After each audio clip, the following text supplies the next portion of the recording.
সভা মুখ্যমন্ত্রীর মালদহের গাজল ও এনায়তপুরে সভা করবেন তৃণমূল সুপ্রিমো। মালদহ উত্তরের তৃণমূল প্রার্থী প্রসূন বন্দ্যোপাধ্যায়ের সমর্থনে গাজল কলেজ মাঠে সভা করবেন তিনি। ইতিমধ্যেই তার প্রস্তুতি তুঙ্গে। মালদহ থেকে তৃণমূল নেত্রী কি বার্তা দেন সেদিকে নজর রাজনৈতিক মহলে।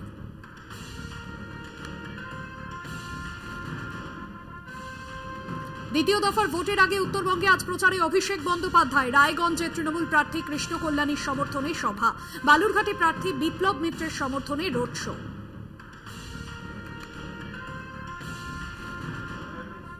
লোকসভা ভোটের প্রচারে আজ মালদহে জোড়া সভা বিরোধী দলনেতা শুভেন্দু অধিকারী। মালদহের রতুয়ায় খগেন মুর্মুর সমর্থনে সভা করবেন বিজেপি নেতা শুভেন্দু অধিকারী। পরে ইংরেজ বাজারে সভা রয়েছে বিরোধী দলনেতার। শ্রীরূপা মিত্র চৌধুরীর সমর্থনে হবে সেই সভা।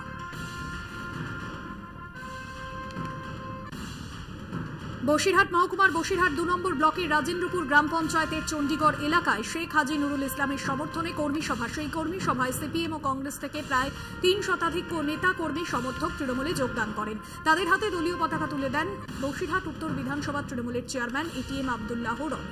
নিজেদের ভুল বুঝতে পেরে মমতা বন্দ্যোপাধ্যায়ের উন্নয়ন দেখে তৃণমূলে যোগ জানালেন সদ্য যোগদানকারীরা।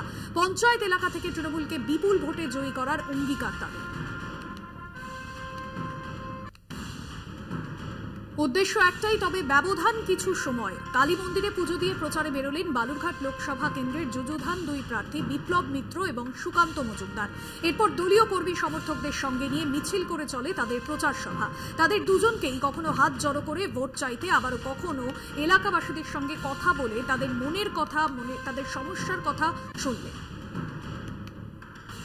পুজো আমরা দিই এখানটায়, কিন্তু আমার পুজো দেওয়া হয়নি এবার। আজকে দেখলাম যে একটু সুযোগ আছে, সেই জন্যই আজকে দিনটার সময় বার করে আমরা বললাম মায়ের কাছে কথা হয়নি। দেখলাম উনি পুজো দিচ্ছেন, তো মায়ের কাছে তো সবাই আসতে পারে, অসুবিধা নেই। মায়ের কাছে আসাও উচিত, মায়ের দেখানো পথেই চলা উচিত, ওষুধের নিধন করা উচিত, সৃষ্টির পালন করা উচিত। দেখো পুজো আমরা দিই।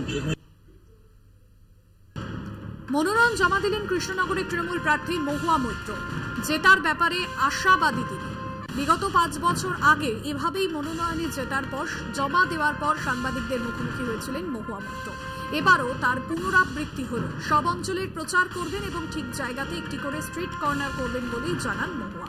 একই সঙ্গে তার দাবি, হঠাৎ করে উড়ে এসে জুড়ে বসা নয়, তার আশা গতবারের চেয়ে এবার আরও বেশি ব্যবধানে জিতবে।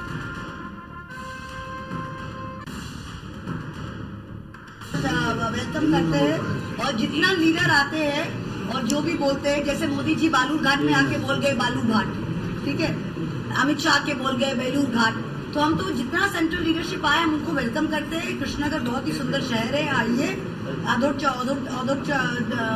मिष्टान्न भांडार का मिठाई खाइए, नवद्वीप घूमिए, मायापुर जाइए, एंजॉय कीजिए, फिर दिल्ली वापस जाइए और वोट में आइए। वोट में इसका कोई प्रभाव नहीं पड़ेगा। हर बार उन लोग आते हैं और उनका हर स्पीच से मेरा वोट 5000 बढ़ता है, इसीलिए हम सबको स्वागत है। সিপিএম প্রার্থী মোহাম্মদ সলিমের সমর্থনে ভোট প্রচারে বলিউড তারকা নাসিরুদ্দিন শাহর ভাইজি সাইরা শাহ। শুক্রবার সন্ধ্যাতেই জলঙ্গিতে পৌঁছন দক্ষিণ কলকাতা সিপিএম প্রার্থী সাইরা শাহ হালিম। জলঙ্গিতে পদ্মা নদীর বাঁকে দলীয় নেতা মোহাম্মদ সলিমের সমর্থনে নির্বাচনী প্রচার করেন তিনি। সভাও করেন সাইরা শাহ হালিম। এদিনের সিপিএম এর প্রচারে সাধারণ সমর্থকদের ভিড় ছিল চোখে পড়ার মতো।